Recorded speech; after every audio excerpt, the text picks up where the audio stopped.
It is 7 o'clock. I will go ahead and call our meeting to order. If we can stand for the, I'm sorry, if we can start with a moment of silence, please.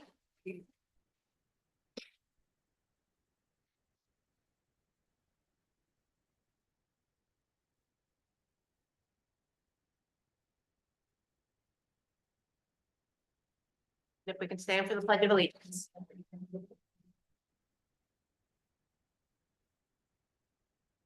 Allegiance to the flag of the United States of America and to the republic for which it stands, one nation under God, indivisible, with liberty and justice for all. As a reminder, if you happen to have a cell phone on, please make sure that it's off or on silent. City Clerk, may I go take roll call first, please? Councilmember Williams. Present. Reed. Here. Stewart. Here. Ross. Here. Davis. Here. French. Here. And Mayor Snyder. Here. So we will start off our meeting this evening with the introduction and the oath of office for our new Approval of Oh, I'm sorry. Do I have a motion to approve of the agenda? So moved. Support. All in favor, say aye. Opposed? We'll start with our introduction and oath of office for Officer Robert Haas.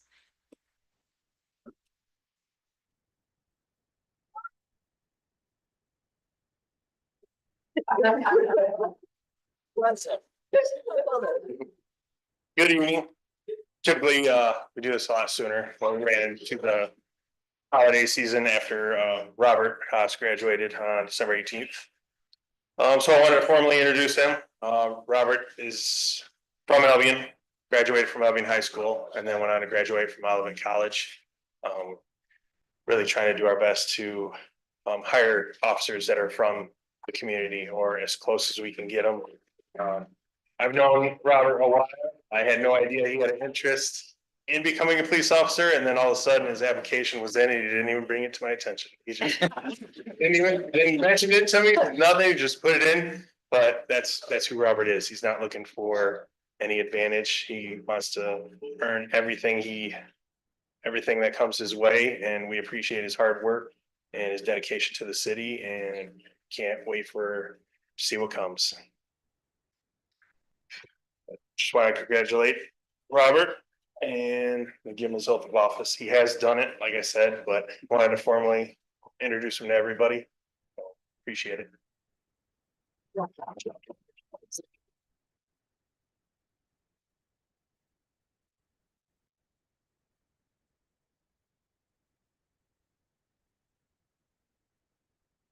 I have a question. Go ahead, favor him. Do we get to call you by the name that my kids called you? Or do you prefer Robert? This one doesn't matter. RJ, Robert. Well, RJ is what when you. Go with RJ, so. Okay. Okay. Well, Officer Haas, we appreciate your willingness to serve the community that you grew up in. I have, like I said before, right when you started with the academy, I have every confidence in your ability because I know the young man that you are. I know that you have roots in our community. I know how you were brought up. I know the person that you are going through your education.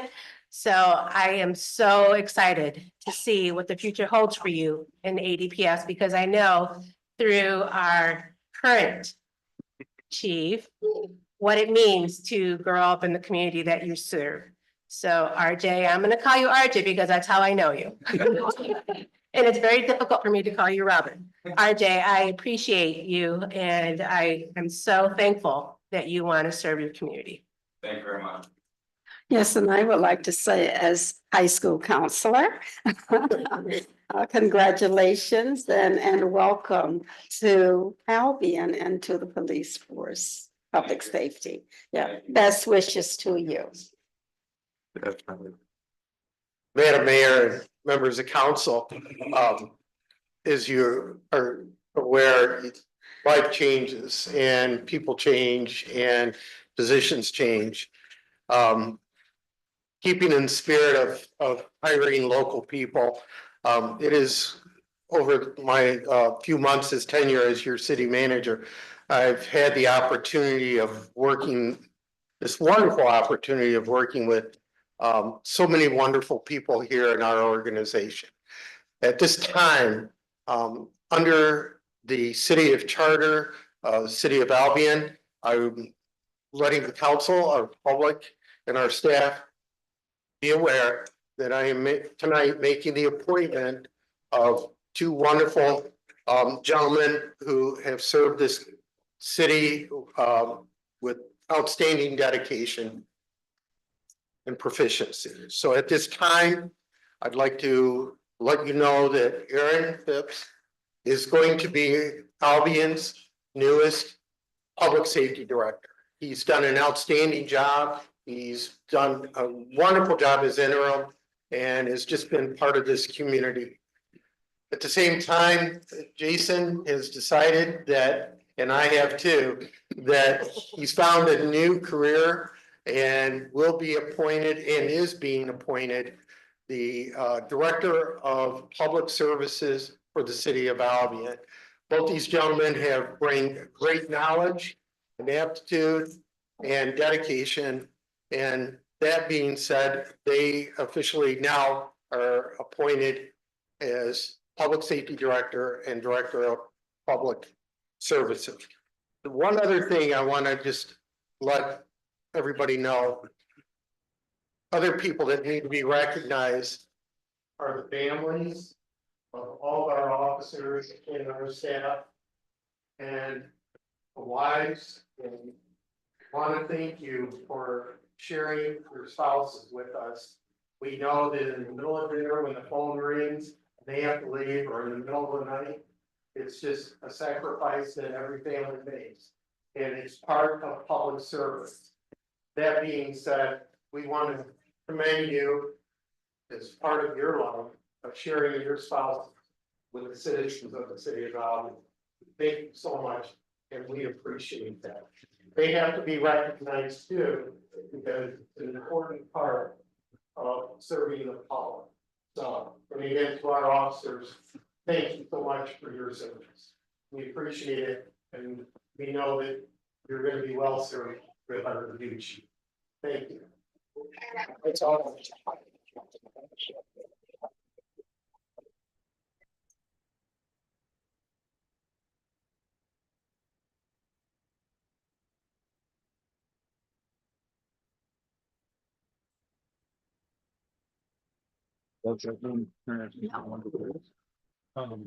Not until I think like the end of the.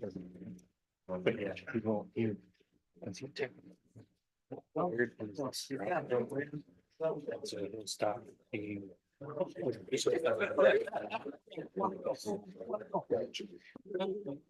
she said, I'm taking. Then he's just coming to council every other meeting else from.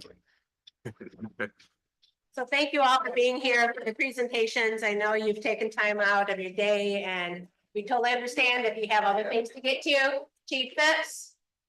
All right. I know. Don't go far.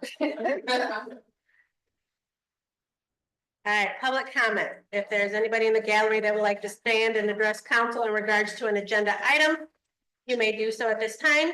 Just come forth, give us your name, address, and 3 minutes is yours. All right, seeing no movement, do I have a motion to approve of the consent calendar items? So move. Support. All right, in your packets, you have the minutes for the January 21st study session and regular session minute. My only note is that we still have council members, former council members on the, I figured out how to get them out today. okay, So they're gonna be able to- that was my only. We still have former council members that are showing as absent members, but they're not absent because they shouldn't be absent. A motion and a second. All in favor, say aye. Opposed? All right. Do I have a motion to approve of the applications that we have For Nora Jackson, reappointment for DDA, Nora Jackson, reappointment for Recreation. And Mayor Pro Tem Andy French for the EDC board. I move we approve these. A motion, Support. Support. all right. Domingo? Councilmember Williams. Yes. Reed. Yes. Stewart. Yes. Frost. Yes. Davis. Yes. French. For two of them, yes, for mine, I abstain. And Mayor Snyder. Yes. Next is our discussion for the water improvement and water rates. Manager?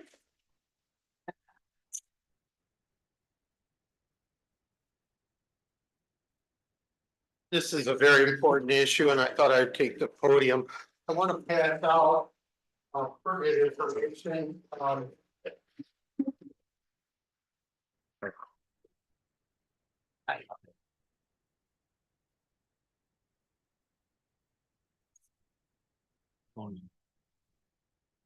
Thank you, sir.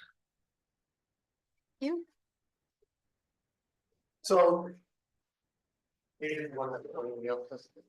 So let's talk about some acronyms for a minute.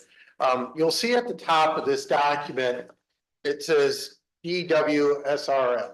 Will be quite clear and simplified. It stands for Drinking Water State Revolving Fund. And this project, as you know, working with our engineers over the last several years, we've identified deficiencies in our infrastructure, both in water and sewer.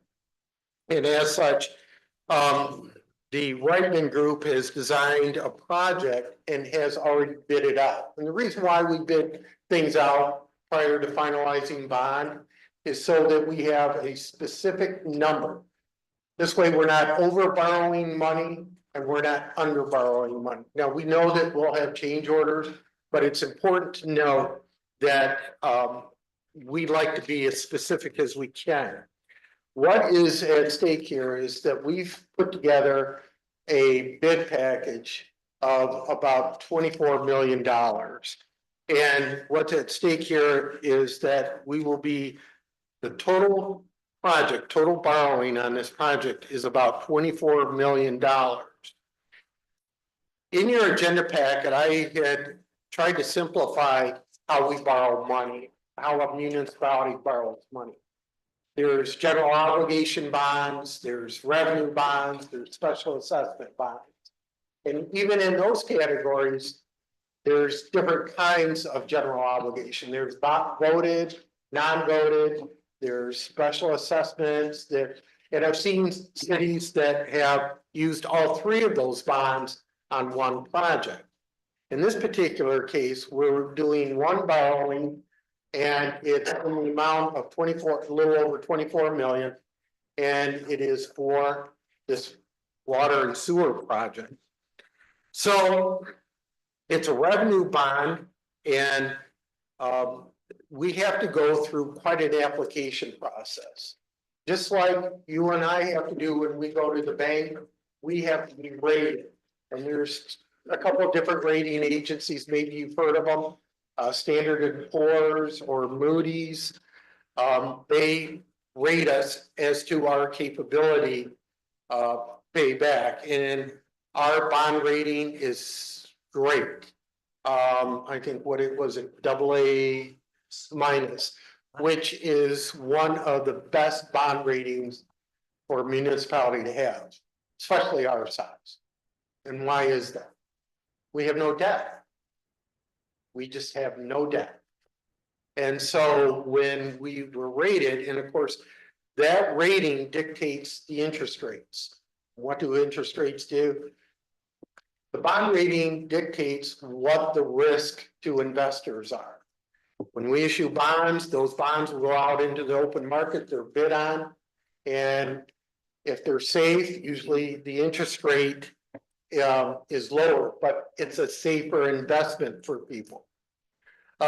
When you get into municipalities that don't have good ratings, the interest rate goes up and we have to pay more as consumers. Why? Because there's more risk. And that's what we're talking about here. In our particular case, we did a rate study and we gauge ourselves against other comparable municipalities in the area. When I was in Litchfield, we used Albion as one of the rating agencies that we studied, helped determine what Litchfield's rate should be. Albion was always the lowest. We've always enjoyed the lowest water and sewer rates in the area. And the reason why is because we, over the years, haven't made the investments that we needed to. And so the time has come where we need to replace our infrastructure. That means digging up the roads and those are utility corridors. And so what we're trying to accomplish here tonight is just a basic information, because at our next meeting, we will have to take formal action. And this is a good time to pose questions to the administration of why we're proceeding with this project. So David has been an integral part of this process over the last couple of years. And so we welcome any questions or comments. But at this point, at this time, we're trying to let council be informed that at our next meeting, there will be some formality that we'll have to exercise in adopting and getting approval, your approval, to proceed with this project. So there's some other things that we want to talk about. We're going to want to talk about water rates. And we're prepared to do that tonight. And we're also want to talk about how we measure water in making it affordable for our citizens. So Dave, do you have anything Sure. that you'd like to add? Right, so this project is not new to the council. This is the water tower project. About $3 million of it was for roads. We sold bonds to finance that. That's gonna take care of that, but the balance of 24,000 or 24,295,000 roughly is just for the water portion of the project. Now, as you look at that sheet that Doug passed out,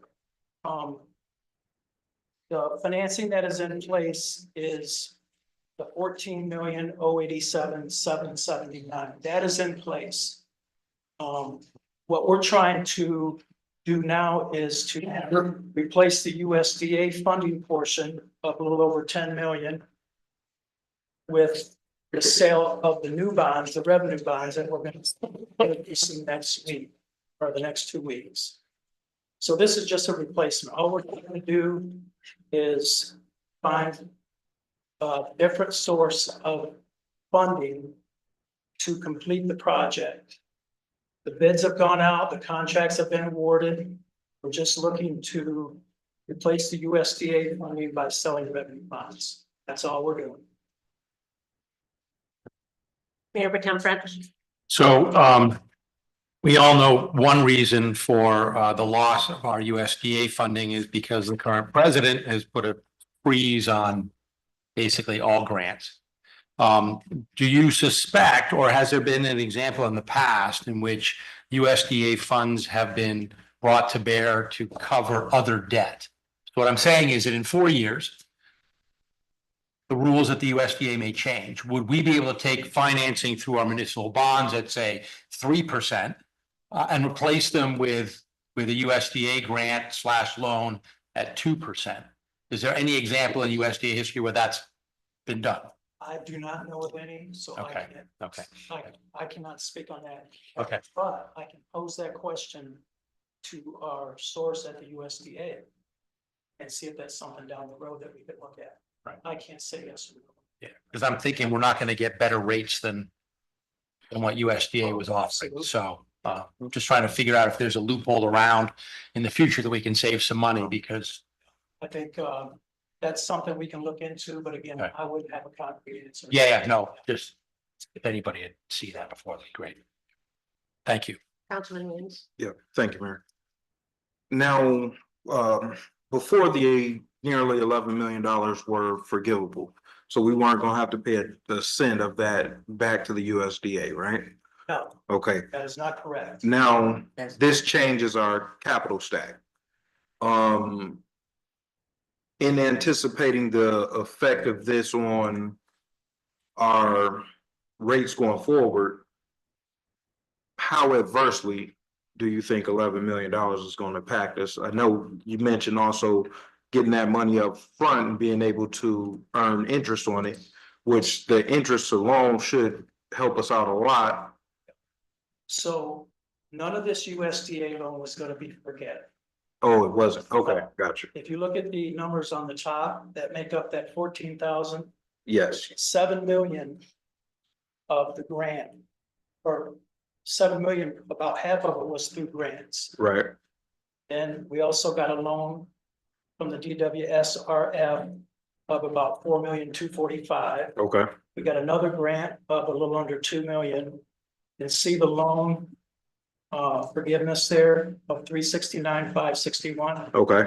That was the only loan that was ever gonna. That was the only portion. Okay, so we still were This covering the load, USDA loan was to be paid back 100%. fully understand. They didn't go through with it, so now we have to find somebody else. No, I Try that understand, money. understand. And being that it was only the 369, now I understand why it's Right. the one hand washing the other.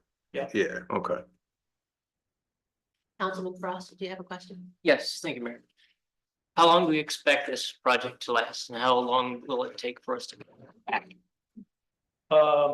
There's a schedule here. I think it's gonna be for The years. 30 years. I think it's 30 years to pay back the loan. Usually in these cases, on most bonds, there's two payments a year, there's principal and interest, and then there's just an interest. So usually that's over a 30-year period. So that'll be put back over. 30 years. The idea is the same like we do it with our homes. We're not gonna borrow for something that has an age expectancy.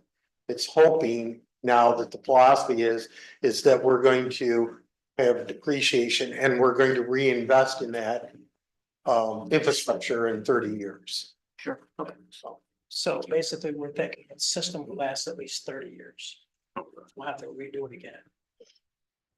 No, thank you, Mayor.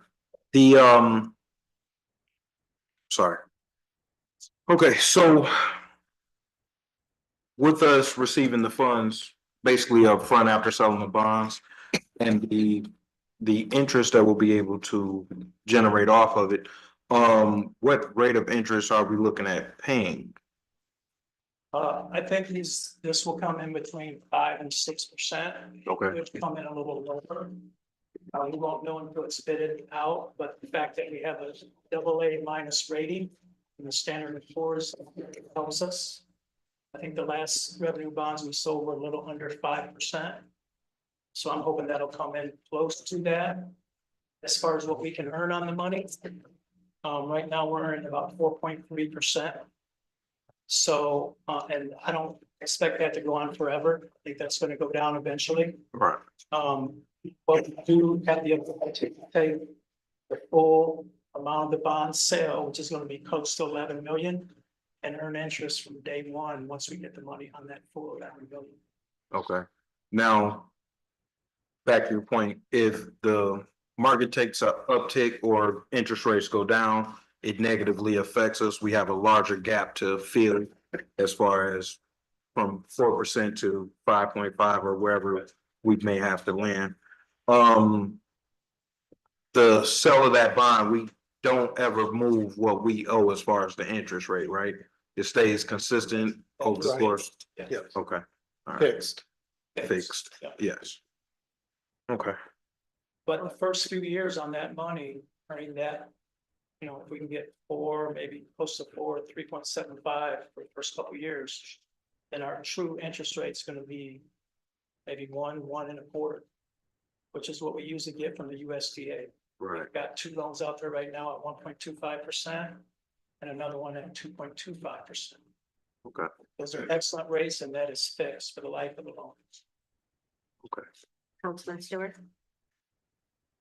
So I see on the handout that essentially That's a one-time increase of $588 on the typical homeowner's monthly bill. Am I looking at the wrong thing, right thing on the cash flow analysis on page Yes, Yes. 30?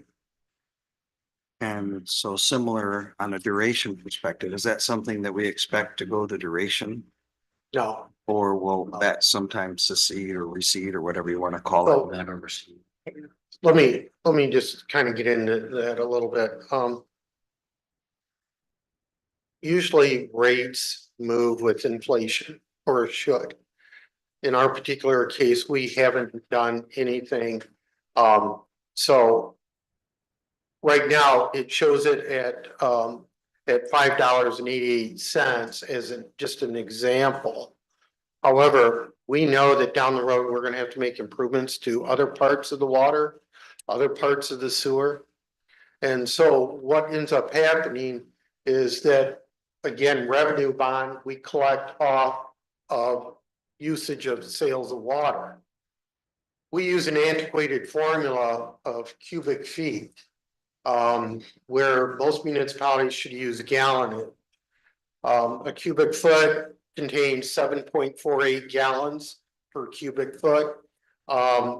What we plan on doing is, and I think I've brought this up in previous council meetings, is putting in place a more accurate water meter reading system and a different way of billing our customers. We had a meeting about that today, a staff meeting. We feel that an investment in redoing the meters would not only benefit the city, but would benefit our citizens. Because instead of billing quarterly, we would bill monthly. And going to a monthly bill is much more manageable from a consumer standpoint than it is to go to a quarterly. And that's why also going to gallonage also helps in the accuracy of a liquid flowing through that meter. We feel that is a positive, and cubic feet is antiquated. That was done a long time ago. And now we're moving in a different direction. We want to keep up with current, so to get back to your, it is expected that rates will go up continuously, as we make improvements to the water system. We need to do that. And it's not because we want to put, harm our citizens at all. They're the owners of the system. And if we don't make strategic investments in and keep up with that inflation, then we'll end up right back where we are, having to reissue and borrow more money, which in the end does cost our citizens more money. So. Councilman Frost? Thank you, Mayor. So in light of exactly what you just said, trying to put a system in place that in 30 years, when we pay this off, we don't have to sell more bonds, so we have to do this whole process over again. We do have a plan in place then to maintain our water infrastructure so that even maybe in a better way than we've done in the past. Is that what I'm hearing? Correct. Correct. That we always budget a certain amount of money for repairs and maintenance of the current system. Thank you.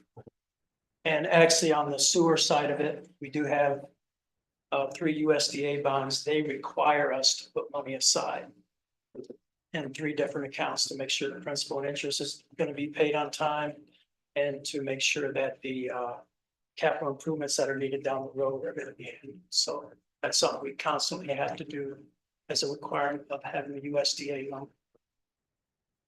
Councilman Davis? Do you have an idea of maybe an average increase in terms of the rate increase? I think the first one we're looking at came out to a little over 20%. And again, we haven't raised rates in quite some time. Right. And all the improvements that we're doing, we're gonna need to do that to be able to cover the costs down the road and maintain the system. Per household. Associated with it. You're saying per household? I think that's. Yes, it is per household. Per household. Yeah, that's a reasonable expectation on this issue. It's 20%. Over what? Yeah. Over what time period? I mean, you say 20%, or you say when we do an increase? Yes, from what they're paying currently to what it will be this time next year. And then the year after that, is it? After that, on an annual basis through the budget process, the city administration, your city manager and finance director will recommend a rate based on the previous year's expenditures and what's anticipated to take place. This will also include any type of future borrowing or projects that might come up.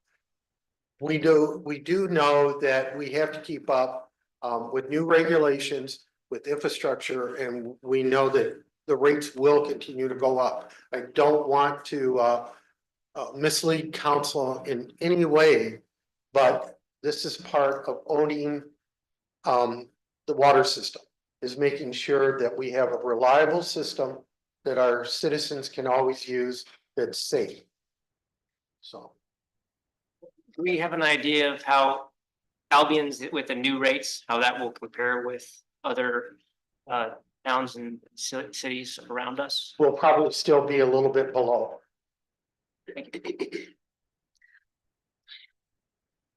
How do you plan to roll this out to the community? In terms of the increased increments and increases and things like that? Well. To speak frankly, government has always done a poor job of communicating. We do need to work on that, and this is all levels of government. What would be in plan is that as part of this new metering effort, we would send letters, we would call our homeowners, our property owners, and make arrangements to have new meters put in. But I think through the media, through our social media, through maybe just a general letter, we should advise our citizens that this is forthcoming and the reasons why we're doing this. It just, that's good government. So I think for context, we raised rates last year and we hadn't raised them in over 10 years. That's why we weren't able to get grant approval, because most grants want to see the municipality in and of itself have a certain percentage paying it, and we could not meet that based on the rates that we were charging. It had been over 10 years since we raised the water rates. We know that when we want to do major improvements, that funding has to come from somewhere. We have to be able to say, as a community, we're also buying into this project. That's why we're raising rates. And we had said at that point, we have to have incremental rates every year, as long as we keep them small. And that's why we said every year. So it's not 10 years and bam, another 25, 30%, because that's a huge pill for our residents to swallow when it comes to their budget. Right. If we can do the small incremental each year, it's easier and more palatable for people to budget. But we can't not say, well, we're going to go 5 years without raising rates. We can't do that as a community and still have the major projects that we know we need to sustain. Councilwoman. I agree with you. Maybe it would be good to have a town hall meeting at the high school or somewhere big enough so that people can come and have people smart enough to explain it to them. So I would hate to have to try to explain this to my people, but. One of the things that we also plan on doing related to this, because it's construction, our community is going to be tore up quite a bit over the next 2 years. We will see detours. We will see frustration when people have to reroute their lives and their vehicles and their schedules to get around construction. This is part of progress. It's the short-term inconvenience. So it was our plan was to hold a series of 3 town hall meetings. And this would also be done in conjunction with MDOT, because as Director Kern will point out, they have their set of projects this coming up. And so there will be some major construction going on, which will require us to, and I will tell you, people will be frustrated. They will be frustrated. But at the end of the day, we will have a better community for it. I think all of us. And So, it- yes. Part of the messaging that we need to make sure that we're all on the same page is like, if we want to draw in new businesses, new industries, we have to do this. Because the systems that we have now are very antiquated and they cannot sustain any new manufacturing coming in. Exactly. Attorney Harris. So one of the things that council may want to tell the residents as the questions come up, because a lot of people in the public don't understand that the water system is an enterprise fund, which means it has to be funded by the payments from the community. So that's why the rates go up, because legally it has to be sustained by those payments.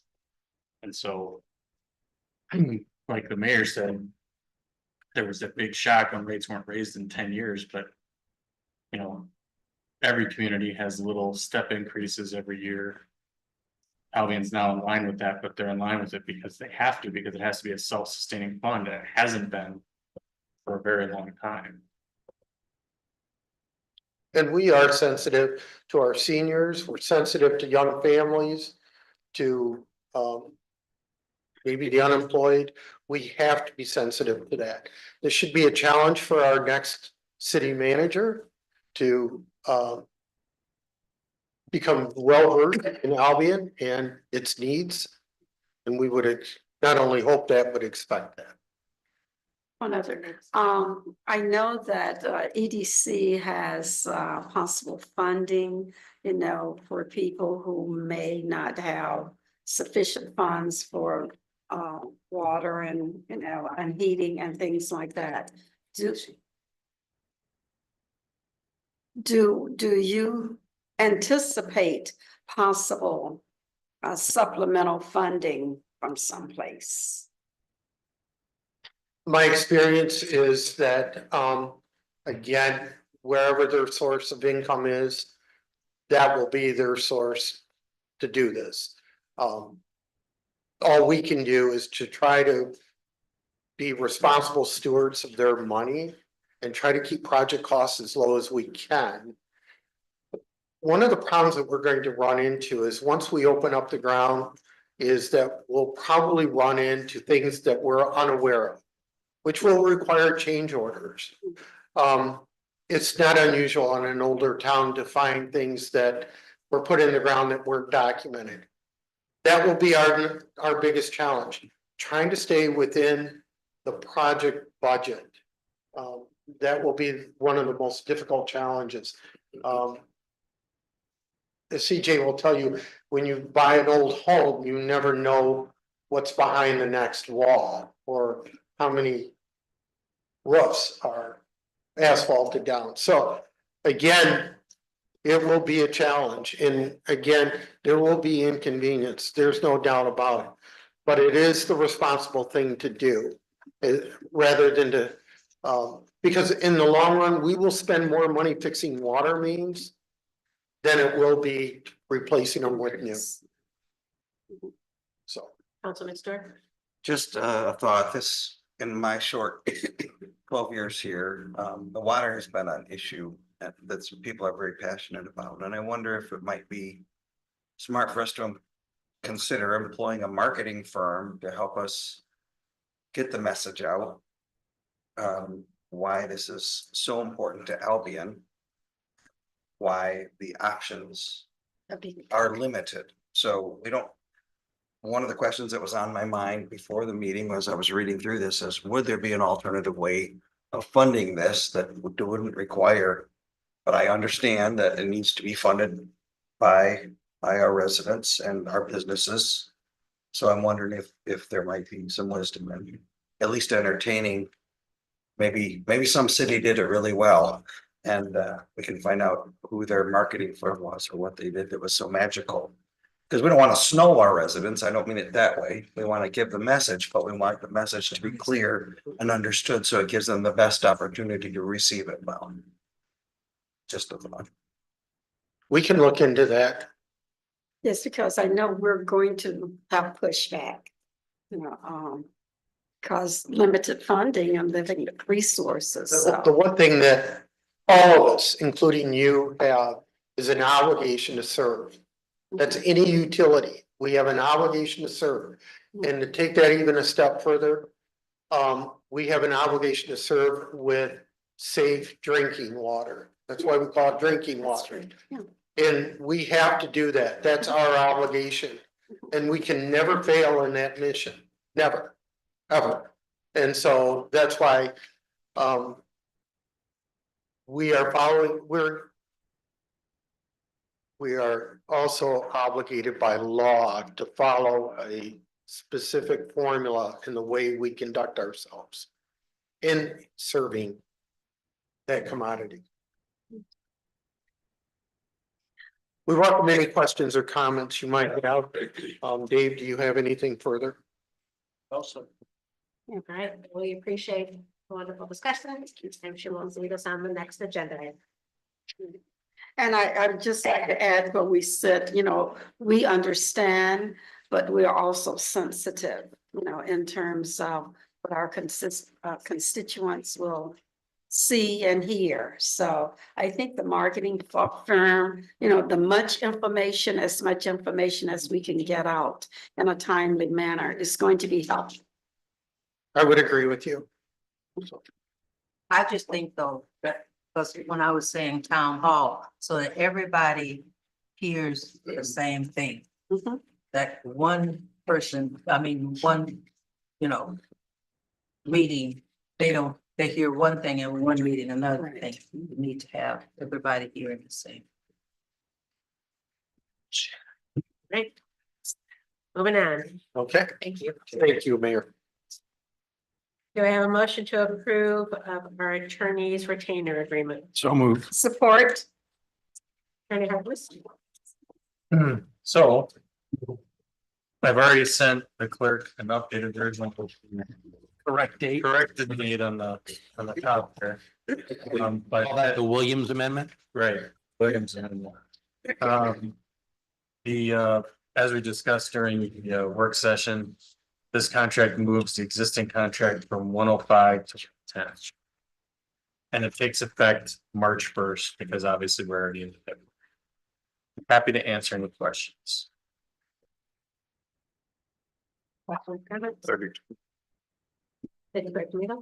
Councilmember Reed, Yes. Stewart, Yes. Frost, Yes. Davis, Yes. French. Yes. Williams Yes. and Mayor Snyder. Yes. Motion to approve council members attending MML conferences in March. So move. Support. So in our packet, we have information about the conference that is held in March and the convention that's held in September. At our study session, we all agreed that it'd probably be good for our new council members to try to attend one of these events. Of course, it would be up to them and their schedules, which would best suit them. But wasn't sure if looking at the dates and seeing them prior, if you look at your own calendars and if you had any thoughts or notions about if you're able to attend any of these. So I'll ask Councilman Stewart if he has a preference. I'm gonna have a soccer issue either way, Okay. so I think probably the earlier one would be of more impact, because I'd have that information for 6 more months. So you would want to attend the one in March? The Capitol Conference, yes. Councilman. Oh, okay. And Councilman Frost, would those dates work for you? As much as I would love to go to the one in the proximal future being March, I won't be able to make that one.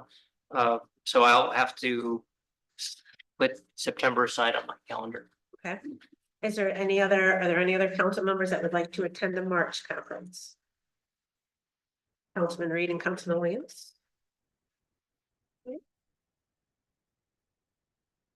All right, so we have Councilman Stewart, Reed and Williams that would like to attend to March. City Clerk Domingo? Councilmember Stewart, Yes. Ross, Yes, Davis, Yes, French, Yes. Williams, Yes. Reed, Yes. and Mayor Snyder. Yes. Right, next is our update from our deputy. No. He is our chief. He hasn't started yet. Oh, he hasn't started. I thought we just appointed him. It doesn't take effect. not immediately. Deputy Chief Curran, so I'll just go with that. Good evening, council. Good evening. I got 19 pages here, so I won't go through it all. First, let me just ask you, has everyone had a chance to look through it? Yeah. Yes, very comprehensive. Okay, thank you. Any questions about some of the things we want to do? Mayor Pro Tem. So, thank you for dealing with Beamer and with Maple Street. My question is, what about, the rest of Maple Street? And then Clark Street in front of our school? So Chestnut Street. actually, we can actually go through that whole map and start naming off the streets. So Maple Street was supposed to be part of also water, that whole thing. And I talked with the engineers to see what the status was. Yeah, got cut. Well, it didn't get cut, it's just in limbo. No idea where. So we're gonna try to circle back around and see where if we can push that one through, because that also included the West Erie from Superior all the way to Albion. There was actually Darable, there's several streets all over the place. We're supposed to get done. So with Maple Street, we're gonna try something just at Maple and Huntington. We're gonna try something because it's a little bit less traffic. We're gonna try it, see if we can make it work. If we can, we're not trying to replace a paving company, but we think that we have the equipment and the talent in-house to do smaller sections outside of what our new patcher can do. So we're gonna try it. It's gonna be a lot cheaper for us to do it than it is to contract it out. So we're gonna try a little piece at a time. Because we won't know until we do it. So the reason I wanted to do Broadwell and Beamer was not only is everybody else's car been damaged that goes down that road, including public safety's car that just got damaged 2 weeks ago. There's a lot of traffic that goes through there, especially with the splash pad and the updates to McIntosh Park. And it is so bad. Same with Broadwell Street. It is absolutely horrible. But you're absolutely right. We'll try to do our best with what we've got, especially with that new patching machine. It's just, this is decades of the can being kicked down the road. And now the can can't be kicked anymore. So we're trying. Well, I did a happy dance, but I was just wondering about Winter. Is there any progress at all regarding Winter and something that can be done? Family fair area. Oh, you talk about the alley behind Family Fair. Right. Between the apartments. Is that Winter? Oh, what? That is Wiener. Right. Yeah. So I looked it up. That is ours. Okay. So we thought about actually pulverizing it and then going back over with asphalt millings, but there's also drainage in there. Right. So the problem with that is if we get heavy rains, no matter what it'll happen, that will erode away. It'll just be back to square one. Let us see what we can do on Maple, Huntington. Maybe we can see about either getting a contractor to help us just do a little bit of a mill and fill is what they call it with some new asphalt, but we'll do our best. Thank you. Councilman Stewart. First of all, thank you. I really continue to appreciate the work you do on preparation and applaud you for your, I don't know if that right word to use, but pushing forward on all this stuff and getting it on paper. So thank you for that. It's nice to see the proactive and some urgency to some of this stuff. So thank you very much. I loved the idea that you had in the industrial park about trying some things out. Some of the new equipment and the processes, so that when we get out on the street with more traffic, it's already, we've covered some of the issues already. So well done. And a minor thing on the signage for the parking lots is that that's on the DDA's radar as well. So when we go to signage around the town, if you would plan to work with the DDA and probably other entities. Yes. Signage, so that's it for me. Any other questions or comments? This is all wonderful news. I'm sure that our residents will be happy to see the improvements, especially since it's going to be larger scale than that just patchwork which we've been seeing for years. So appreciate. We're gonna try. Yeah. I don't know how it's gonna work. We're gonna at least know. Yes, I've got a question about, this is point 3 here on page 42 about dilapidated houses. Oh, So this has nothing yes. to do with the roads. So 603 William Street. Did you all get a chance to see how bad that looked before we did it? So we worked with Attorney Harkness and code enforcement, and City Manager Terry found not really a loophole, but it's a part of an ordinance where if it's safe, unsafe for public, we can get the safe built to say that we can't go in, it's too dangerous to enter. And it's not, hasn't entered the court system just yet. We're able to tear that down. So I got with Director Clark, and that cost us 17,000 that we can then put back on the tax roll, put back on their taxes. So we're coming up with a couple different strategies, but we just got an order for 208 Chestnut Street. We've got 21 days for that, then that'll be coming down. So our goal is to, with these houses that burn, not abandoned, but the ones that have burnt, that can't be entered or can't be fixed up. Our goal is to, let's get them out and let's get them down as fast as we can. So that cost, that, I'm sorry, did you call me? Okay, thank you, sir. So that cost, does that get put on to the homeowner or put onto their back taxes? I'm guessing there's a lot of cases where that's the case. Attorney Harkness. So yeah, so under the ordinance, it goes onto their taxes as if it were any other abatement, like cutting the grass or something like that. The problem is, a lot of these houses haven't been repaired after they're burned because people didn't even have homeowners insurance on it. So while we're going to put it on their taxes with hope that it will be paid, ultimately, I think they'll probably tax revert to the county after, I think, 3 years. So it's there with the idea that we're gonna try to recover it from the property owners, but if they can't afford homeowners insurance, I've got to imagine they're not gonna pay 17,000 in abatement fees, so. But that's in theory how it would. Councilman Stewart. And how do we determine if the home is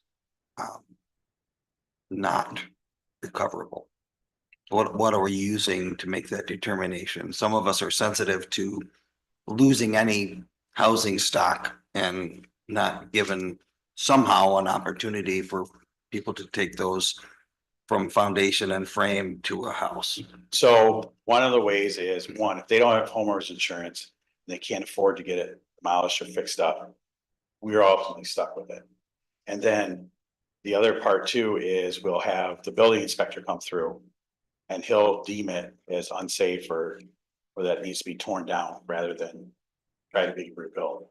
The person, usually these are, most of the time, these are houses that have no insurance. That's why they sit forever. And usually the homeowner just lets it go back on taxes. They don't pay anything after it burns and they just walk away, and we're stuck for at least 3 years of this thing sitting there, hoping that nobody gets hurt. Or that kids don't go in there and start messing around and get hurt. And so once we have the building inspector company, Safe Build, come out and look at it and like, no, the structure's not safe to enter. They have to do something with it. They can't just go in and start repairing it because it's not safe to work on it. So at that point, it's just, it needs to come down. Mayor Pro Tem French. I would also say, though it's an imperfect system, those newly vacant lots are then available for someone to purchase either from the city, or if it's turned over to the land bank or what have you, then it can be redeveloped and a new house can be built on it. Are they available any sooner than the house would have been available? It still has to revert to the county before it becomes available to anyone, correct? No, that's not true, I think. I think No. we get a list, don't we get a list of It properties that we doesn't have? tax revert to the county though until it's been delinquent for 3 years. Right. And we don't, and it doesn't, we don't get our right of first refusal after that happens. I thought there was a gap in there that we had to approve of which buildings were gonna go to the land bank versus which ones we were gonna. That's post-tax forfeiture. Okay. So would it be fair to say that you're at least open to working with alternative ideas? So I'm personally very sensitive about the same thing you are. I don't want properties to sit blighted forever. I don't want properties to sit empty for any period of time. And I'd like to find ways that we could move that timeline up. Yeah, I don't disagree with the blight, but I'd like to find ways, there was potential alternatives that we could get it recovered, and they're not easy, but would it be fair to say that you're at least open to? Oh, absolutely. About it, so, Yeah, I thank you. think sorry. I think Attorney Hartness was going to chime in there. So what the process that Deputy Chief Kern is describing is one of the tools that the city manager and the deputy chief and I will be using moving forward. The other thing that council should be aware is, I mean, and you got a memo from me on some of this. We filed lawsuits against several of the properties that were burned beyond repair because they weren't getting fixed and they were becoming a problem. Something that's been an ongoing problem in the city is, and I think a good example was the old, what was the building they were stripping all the copper out of the middle out of? That caught on fire in the middle of it. Oh, Union Steel. Union Steel. So that was a perfect example. They kept flipping that from owner to owner, trying to strip everything out of it.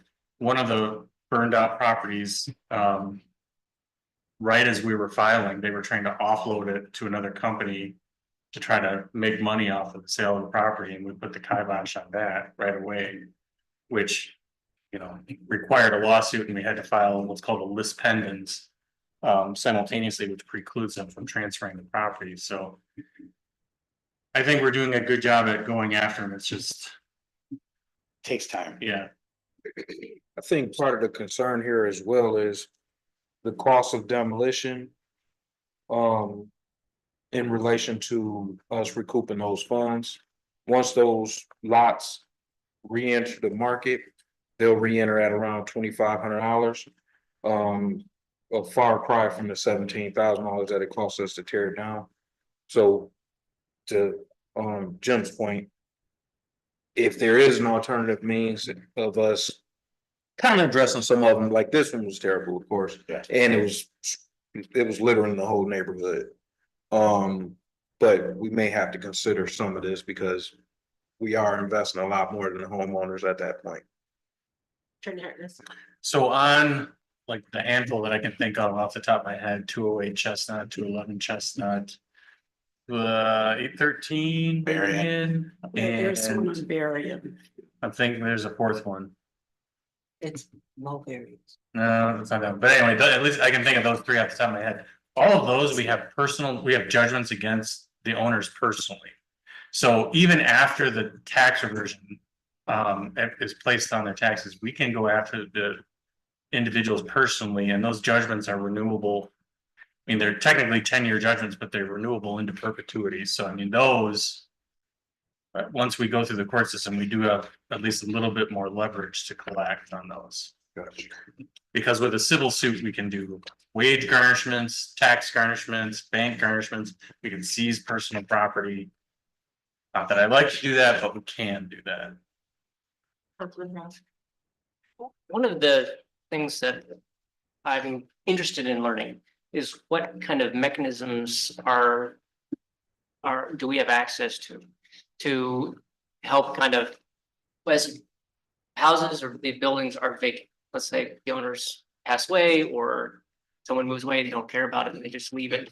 And before it, victim of arson or an accidental fire or just falling in on itself, is there a mechanism somewhere in there so that there's several builders here in Albion, local people would be interested in purchasing these properties, turning them into viable housing, which we all know that we're woefully short of. Is there a mechanism that we can use besides having to maybe find these owners who make it very difficult to reach them? Am I making sense? Is my question making sense? Like, what kind of mechanisms are in place? Mayor Pro Tem French? I think the obvious one that comes to my mind is, in fact, every owner of every building in the city is public knowledge, public information.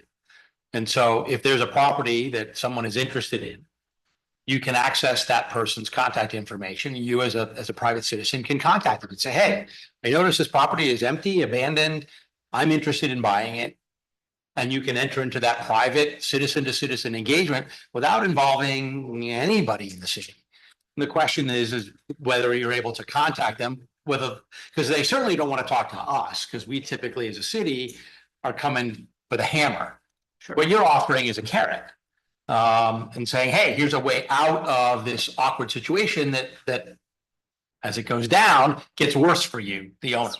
And so that's what I would do. I mean, I think anybody who's interested in buying any property in town has access to public records to see who owns it. Said, hey, I'm interested in buying your house.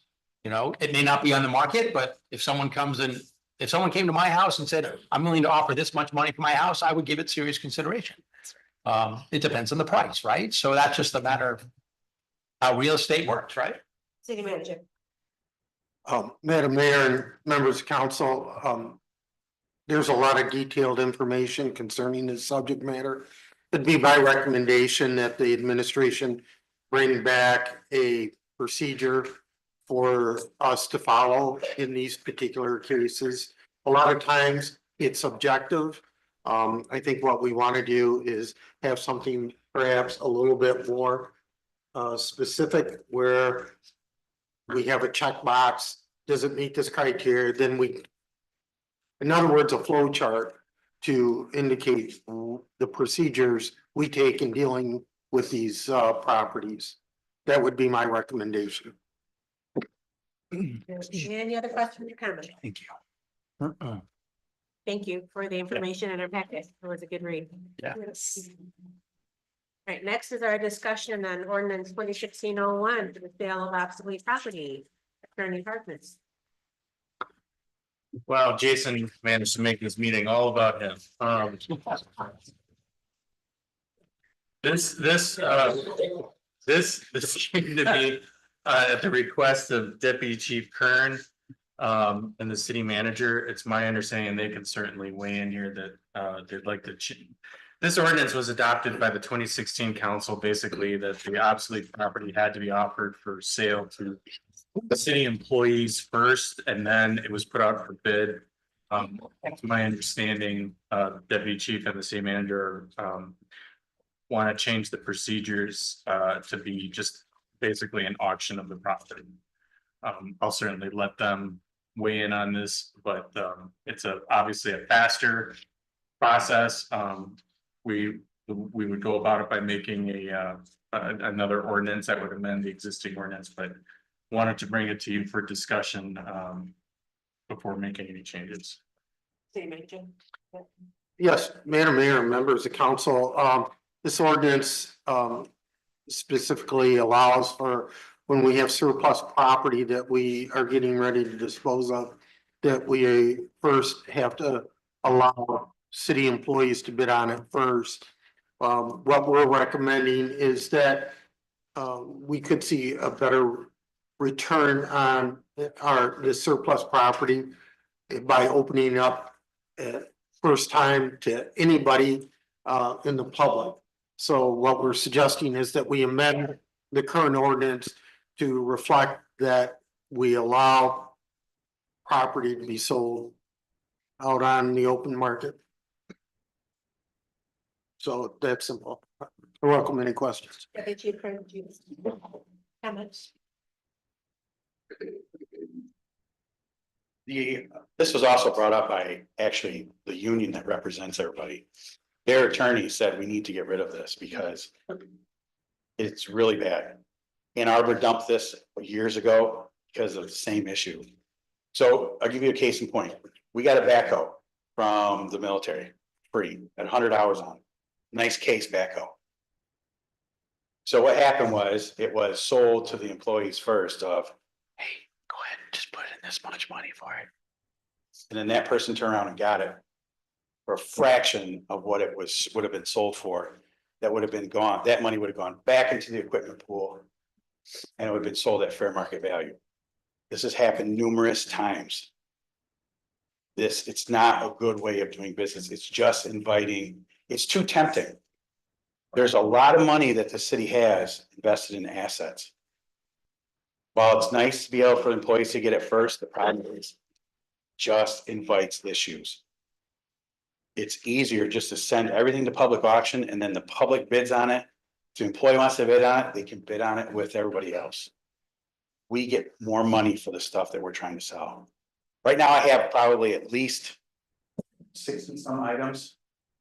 I have a dozen mowers I'm trying to dump and get rid of that have value. So I have to go through every single thing, look it up, year, model, hours, and get fair market value, and then I have to offer that to the employees first. I don't have time to do this. Our staff doesn't have time to do this. When you have that many items, you have to try to find market comparables. It's so much easier just to call Bittergy, RepoCast, or meet them up. They come down, they deal with it all, put it on online for us, and that's it. And it goes out all over the place. Is there a cost for the service? There's usually like a seller's premium, 6 to 8%, somewhere around there. It just depends. That was my question, because in here, I didn't know what items you were referring to. The front end loader. Okay, So that's going for anywhere from 45 to 50,000. Depending on what auction service we have, I'd have to pay 6 to 8% on that. Instead of trying to sell it, and then if someone buys it for $1,000. I think the public's gonna get a little mad. Yep. Got it. I agree. Okay. Well, then we'll bring a revised ordinance to a future.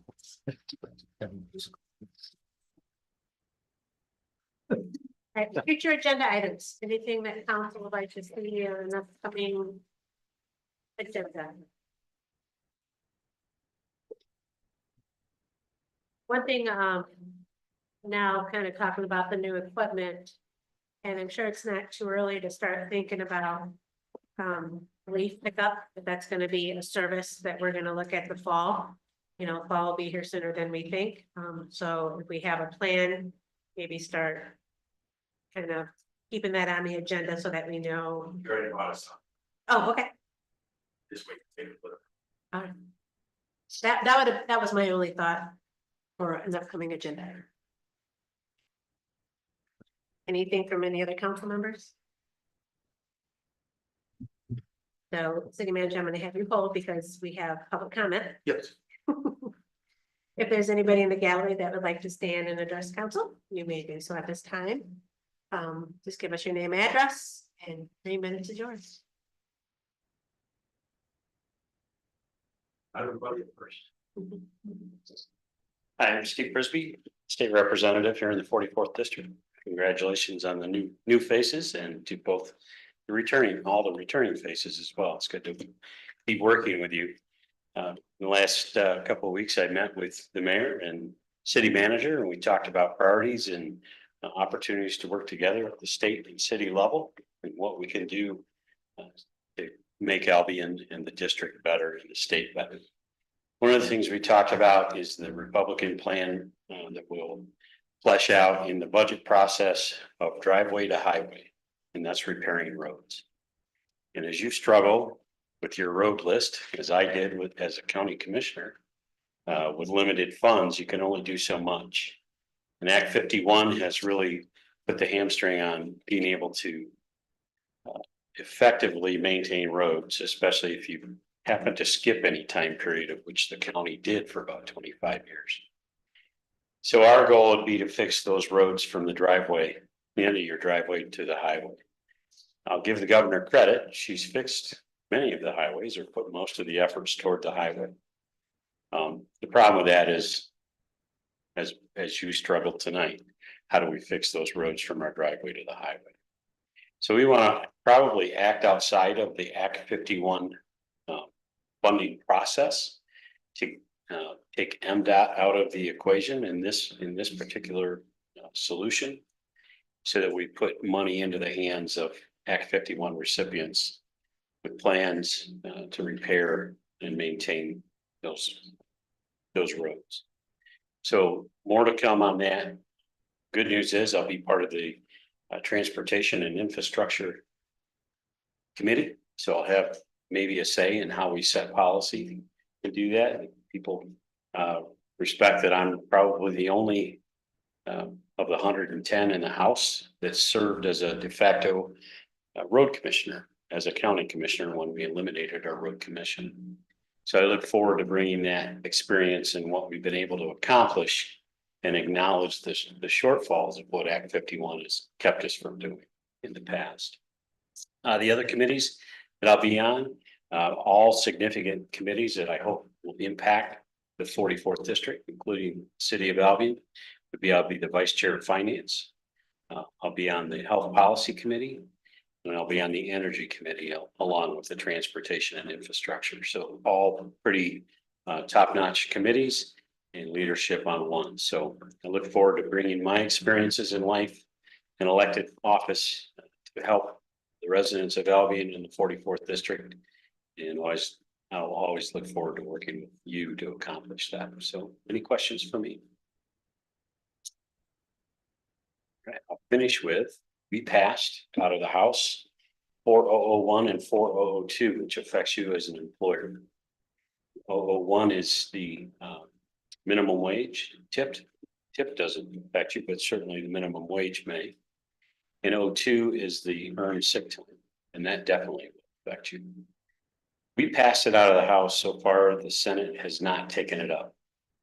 And I would encourage you to start reaching out to the senators, especially the Democrat senators. The Republican senators have indicated they're willing to take it up and vote. Democratic leadership has not. I would encourage you to reach out to them. It's going to affect you as an employer. It's going to affect you big time. And it also will affect your employees. And in many cases, probably the city of Albion, your employees would be affected negatively because you're going to have to figure out what you're going to take away in order to fulfill that obligation and pay for the administrative oversight of that new requirement. So contact those senators and ask them to take it up. We've done our part. We passed it on. We did it quick. We did it through a committee. It had bipartisan support coming out of the House with over 70 votes. So with that, what I'll also advise about that is come February 21st, I would proceed today like nothing's going to happen because it kind of looks that way.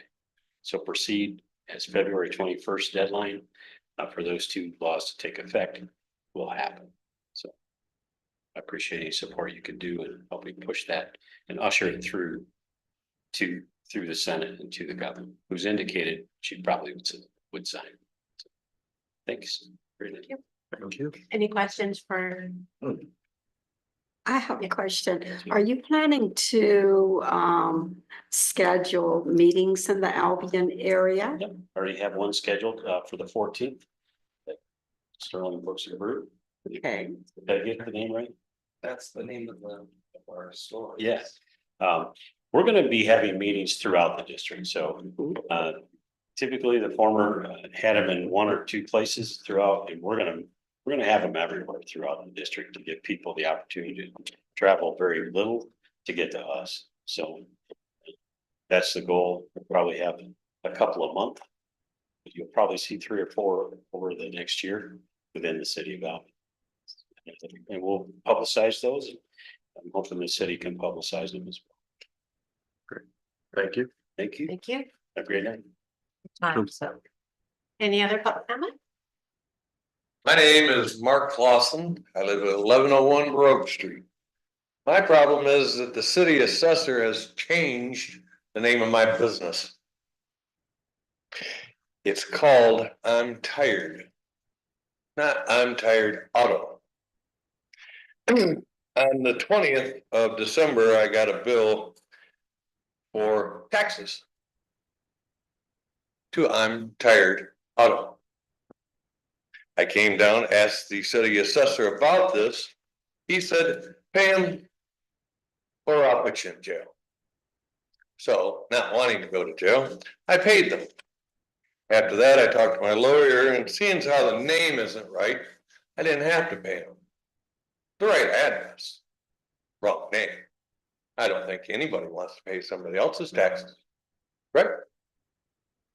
So I came down here again and talked to the city manager, who at the time took all the information and sent it to the city attorney, who was nice enough to send me a letter.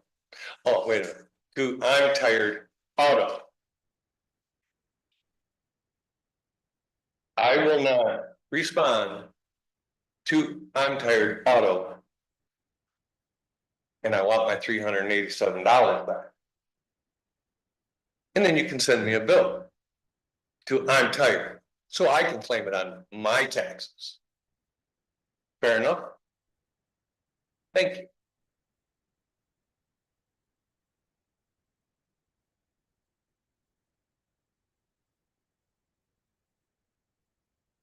Anita Solis Kidder, 1211 Edward Street. Ta-da-da! Medwell Cook, I want to talk about Medwell Cook coming up Sunday, February 9th. I know it's Super Bowl, but it's early, 12:30 to 2 o'clock. Lots of men in the community will prepare a dish.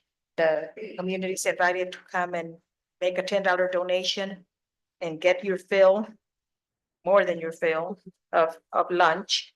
And it all goes to beautifying Albion, Citizens to Beautify Albion, nonprofit, volunteer donation, grassroots. Groups. And also on behalf of the Arts Commission, we had a youth art event. And so if you walk up and down downtown and look in all the business windows, you'll see some of the art from our local school children displayed. And everybody should go and see and support our kids with, the artwork that they produced. Thank you. Would anybody else like to stand and address council? The manager's report. Yes, Madam Mayor, I'll be brief. We need to look at the cemetery. I'll meet with Director Kern. We have work to do to the mausoleums. As you know, we went into executive session. We need to find masonry contractor to take a look and give us estimates. Mr. Kern, I know will do an excellent job staying on top of that. It's something that has to be done. Want to talk to you about something that the mayor has brought up, and is our garbage contract. As I had pointed out at a previous meeting, working with Liz Loomis on code enforcement, one of the things that we've come across was blighted properties, and we've gotten quite a few complaints. One of the things that I promised you I would do is reach out to some of the companies just to see if we shouldn't take a different approach. In other words, instead of being more enforcement, maybe we should take a look at helping these folks.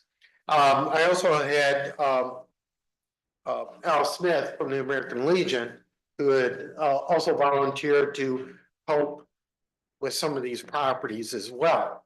Now, I contacted Granger, Waste Management, Modern Waste, and Republic.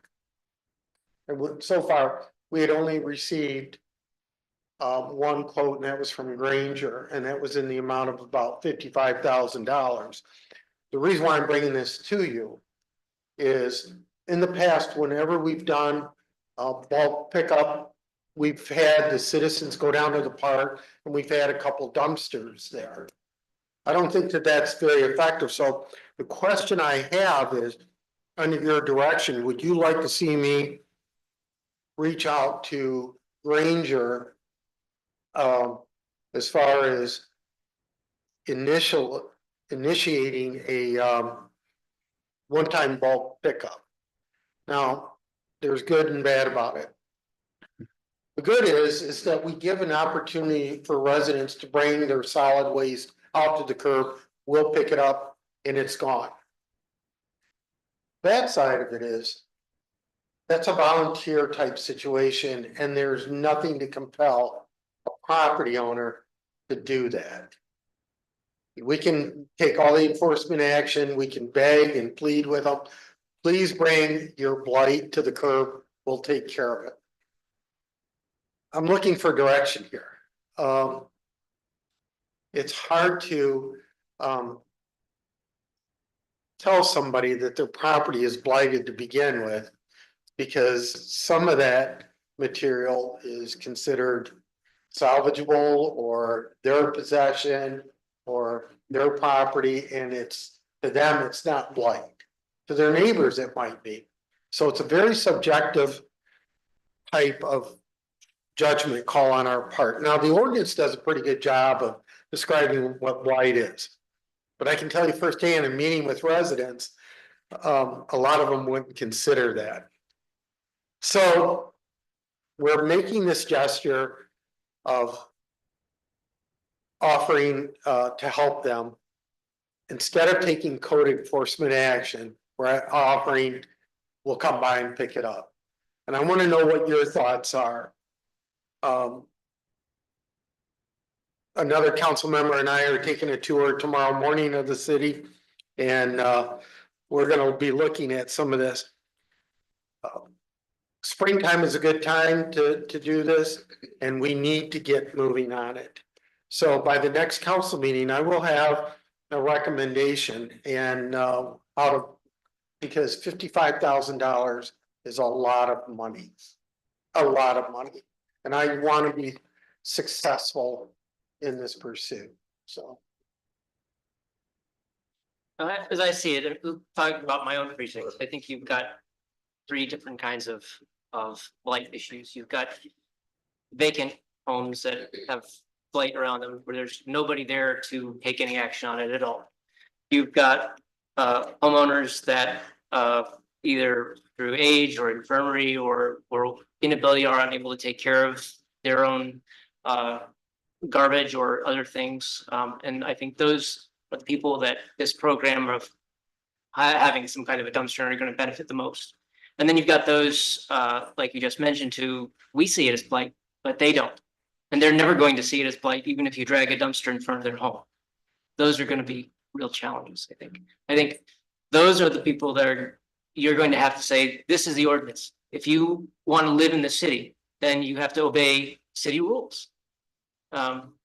So I think those are going to be the hardest ones. I think the vacant homes, I think as a city, I think we can take care of those. And I think the people who have garbage, they know they have garbage, they just need extra help. I think that they'll welcome that.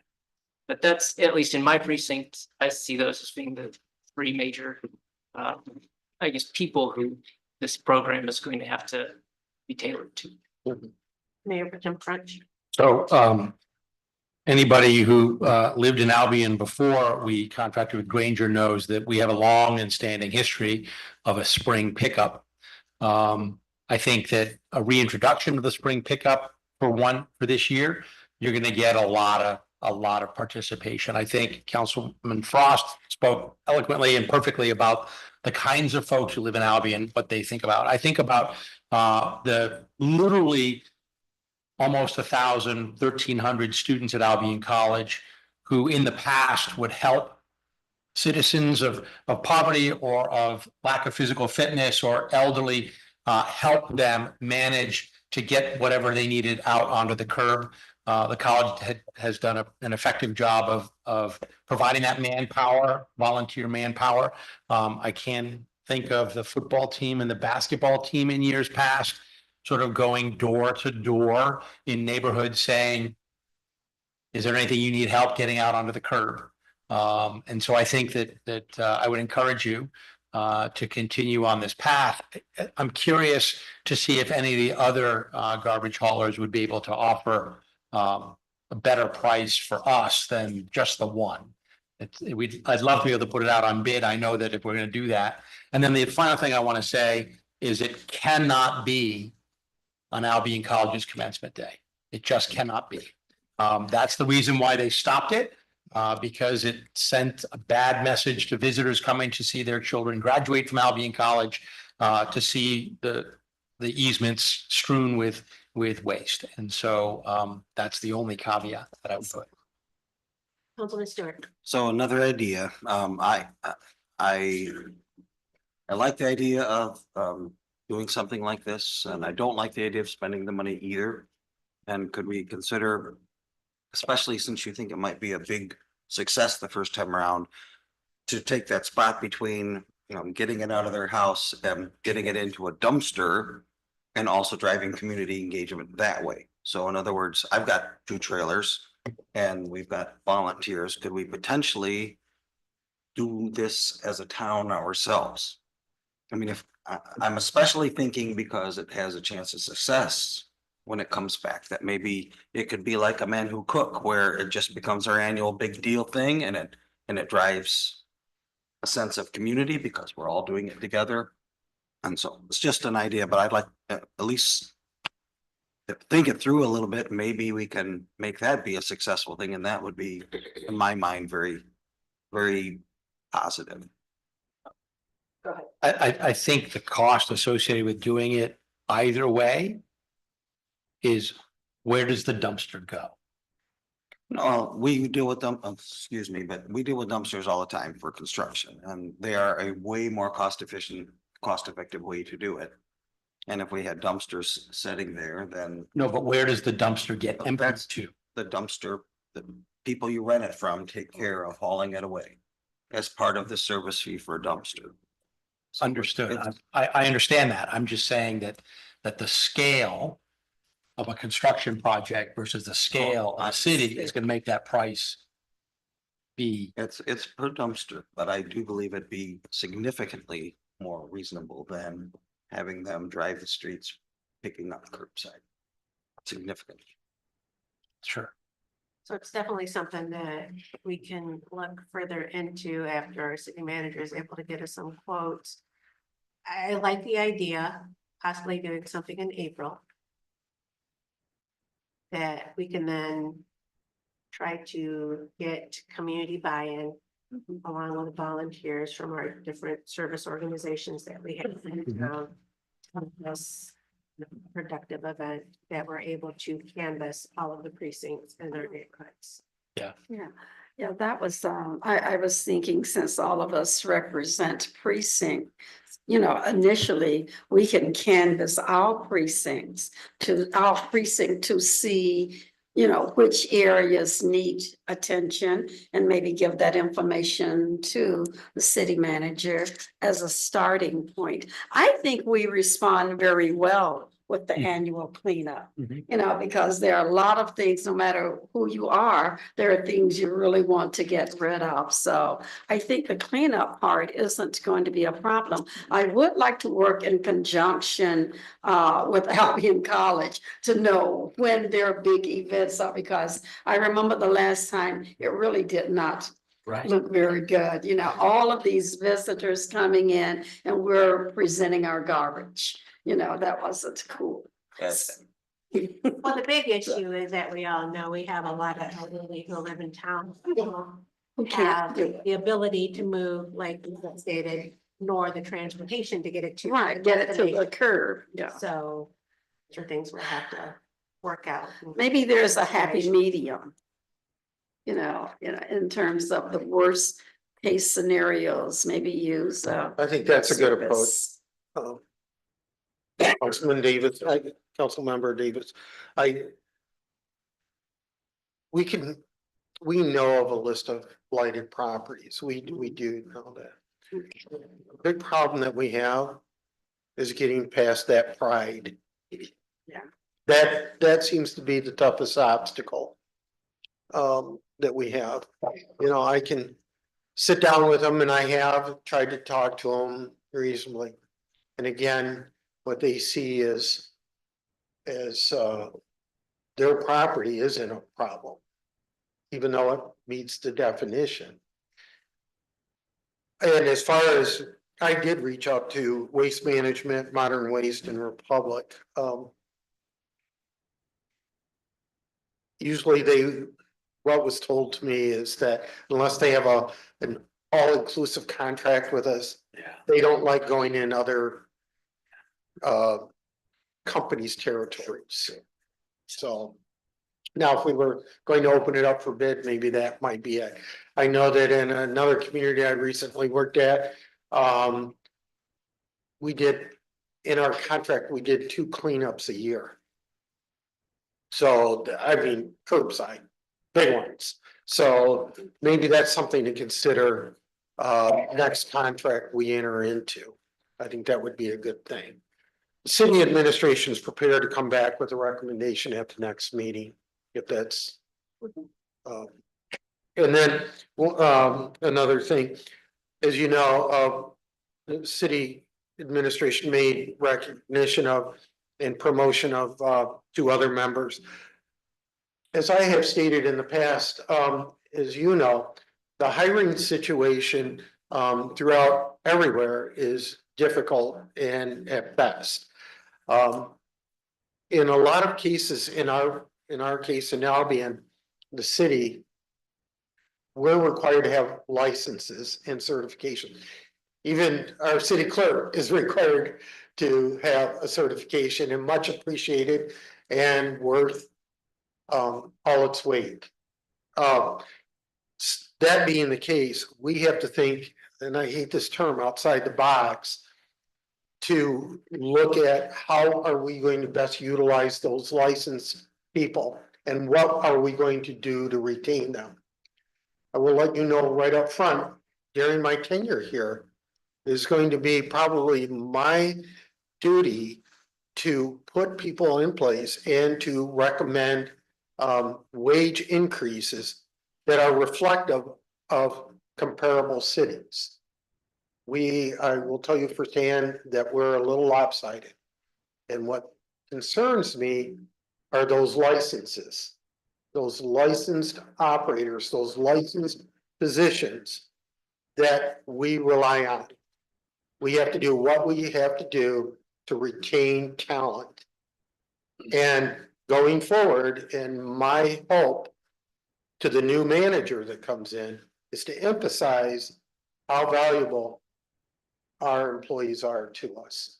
So I'm just letting you know right now that I'm in the process of looking at some organizational changes to reinforce our talent. So that being said, I welcome any questions or comments or criticisms that you might have for me. Thank you, Mayor. Any questions or comments for our city manager? All right. Thank you. Councilmember- Yep, thank you. Councilmember comments.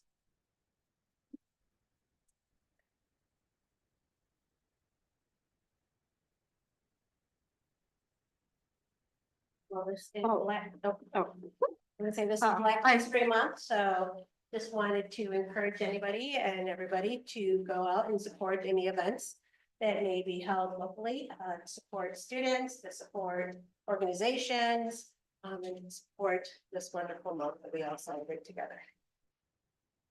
Yes, I'll talk with Deputy Hearn about some concerns that has been brought to my attention. Any other comment? Do I have a motion to adjourn? So moved. All in favor, say aye. Aye. Opposed? Meeting adjourned, 8:34 PM.